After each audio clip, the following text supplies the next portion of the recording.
Hi guys, welcome back to day 13. So we're going to open the calendars and we're going to see what we got.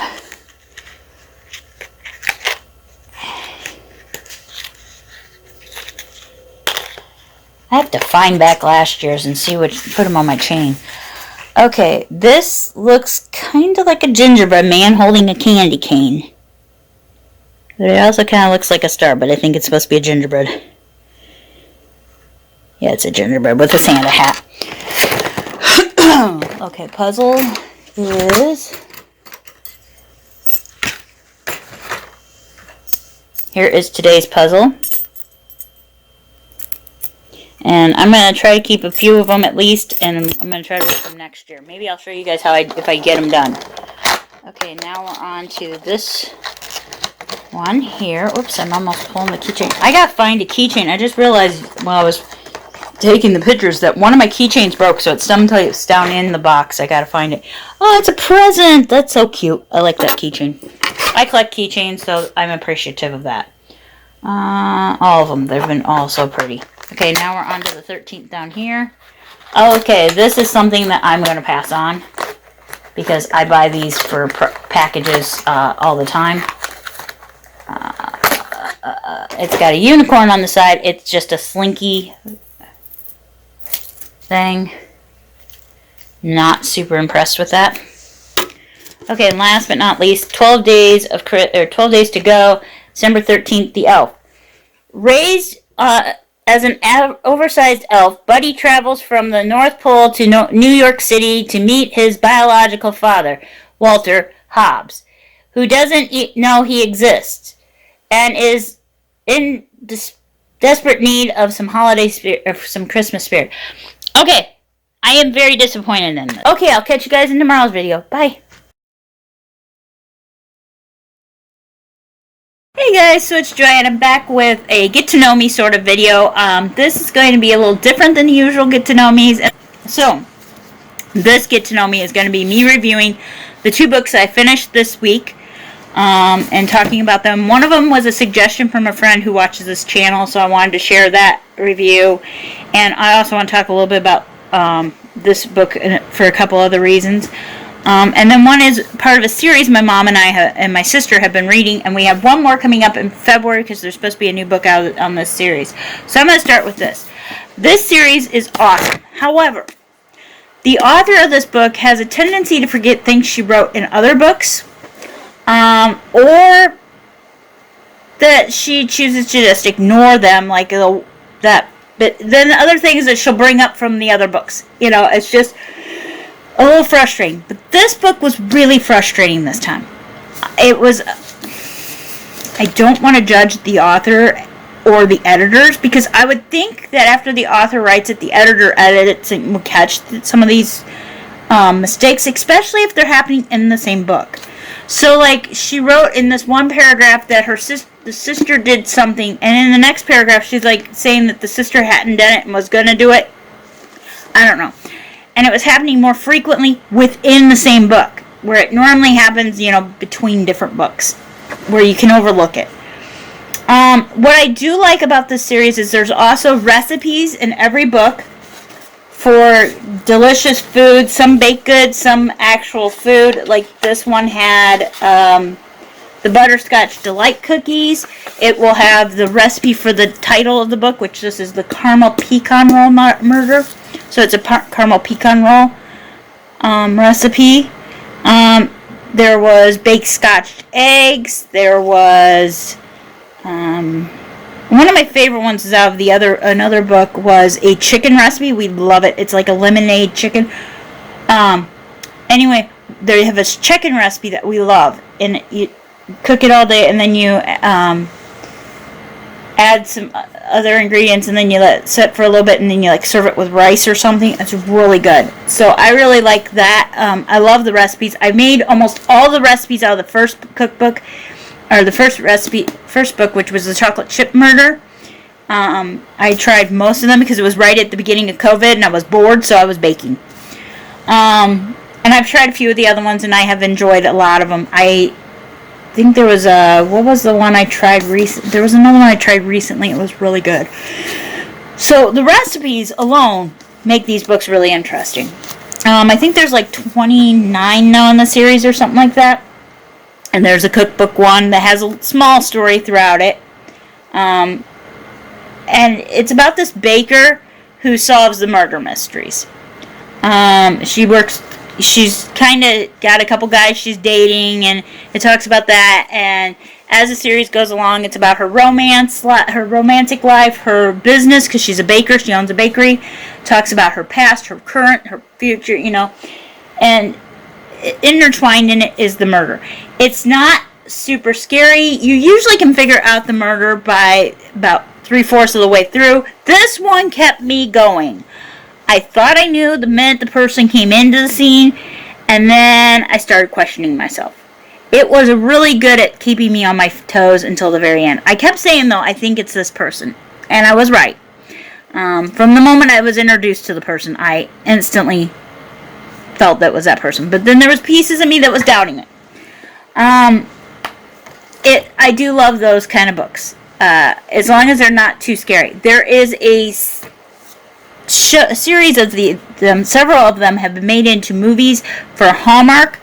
I absolutely love that series. It's one of my favorite murder mysteries to watch. It has Alison Sweeney in it and Cameron Matheson playing it, and I love both of them, and I love their work, and so it makes it so enjoyable to watch. Some other great names are in it too, but I can't think of their names right offhand. So if you're looking for a murder mystery that isn't too traumatizing or anything, I totally recommend Joanne Fluke's chocolate chip murder mystery and the whole series. There is, like I said, quite a few of them. I think we've read over 27 of them, and I've done that since 2020. I've read all of the books since 2020. There is one that was not necessary to read. It's the one right before this one. Turned out it was two of the other ones put into one book. But I have it just for whatever. I need to see if my neighbor wants to read that one. Now, this one was recommended to me by a friend who I've actually had on the channel once. The one I went to dinner with that one time. She recommended this one back up my birthday in February, and I finally got around to it a couple weeks ago. I don't remember when I started this one, but at first I was only reading a chapter a day or chapter a week. And quickly, this one got me where I was keep reading, and I wouldn't stop it. I wouldn't put it down. And I finished it a couple weeks before I originally was planning to. I am going to say this is a major mind messer. It will mess with your mind.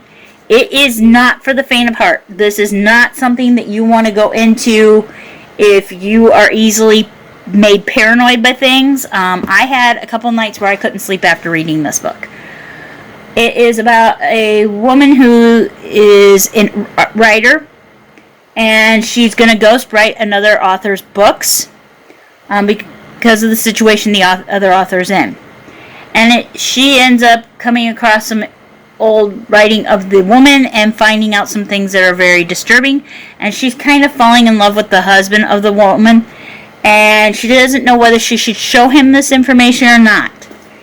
And then some things happen at the very end that really turn the whole thing around, where it could be a totally different story than you think, but is it kind of thing. So it's very, very mind consuming, and it will keep you going.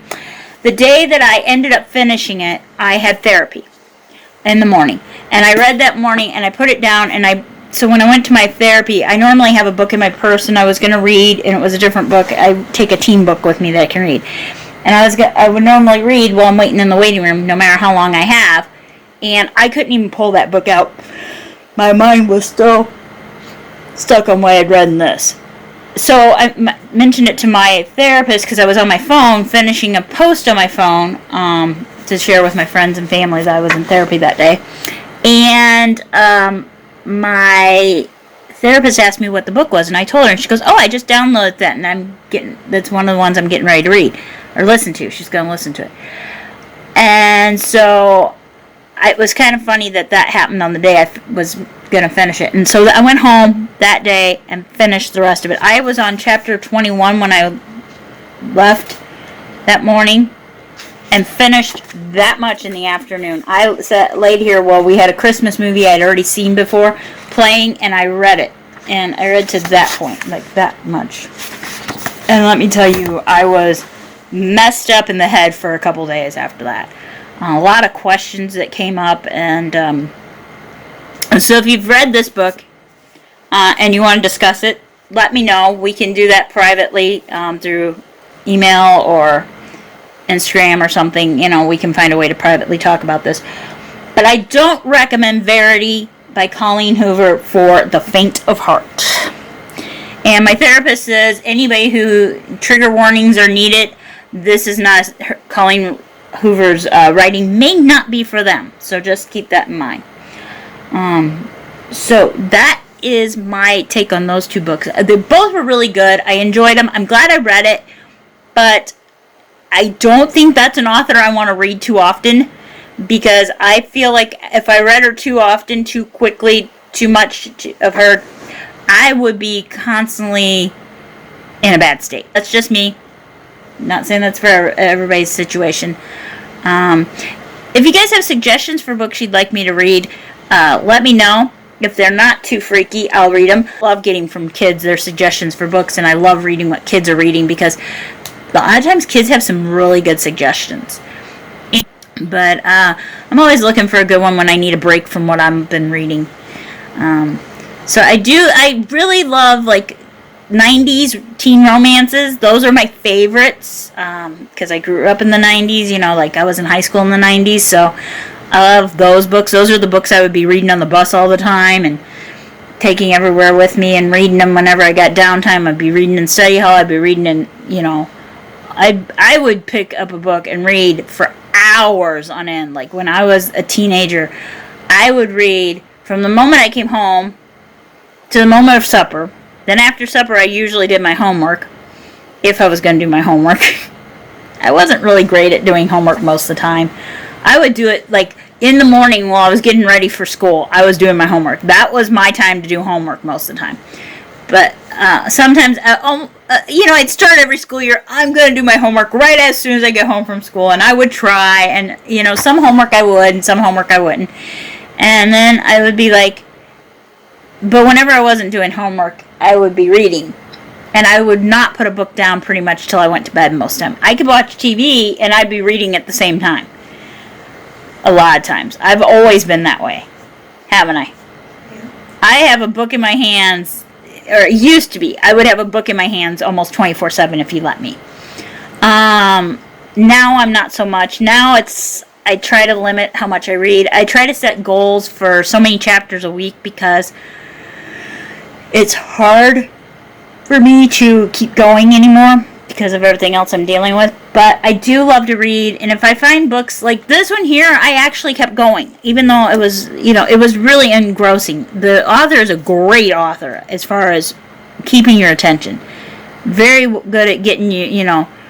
But I just wished it would have been something a little more, like, wrapped up at the end. And I hope they give you guys my review. I thought they were both really good books. There was a few little issues with the one where, I know what I started to say about this one. It felt like the author might have Alzheimer's or dementia, or the strongest dementia of Alzheimer's, because of how quickly they were forgetting things. Like, it was just the two things weren't lining up in that. So that was my biggest issue with that book. And the other one, it was great, but it was just one of those that leaves you with more questions than answers. So, I hope this helped you guys get to know me. Today was December 13th when for the day I'm videoing this for. So it's my anniversary with this channel. I started this channel on December 13th, 2018. So 19, 20, 21, 22, we're at 4 years now that I've been doing this channel, guys. I hope you all enjoyed this video and enjoyed getting to know me a little deeper with my books I'm reading. If you guys have, like, want to see more books I read and stuff, maybe once a month I can show you what I got through that month. Anyway, guys, I hope you all have a wonderful day filled with lots of love and laughter. I hope your saddest day in the future is only as sad as your happiest day in the past, but if it's not, I hope you find the strength to endure. Don't forget to subscribe if you haven't already. Click the notification bell so you don't miss out when the videos go up. And comment down below any books you would like to see me take on, any other challenges in life you'd like to see, and we will catch you in the next video. Bye, guys.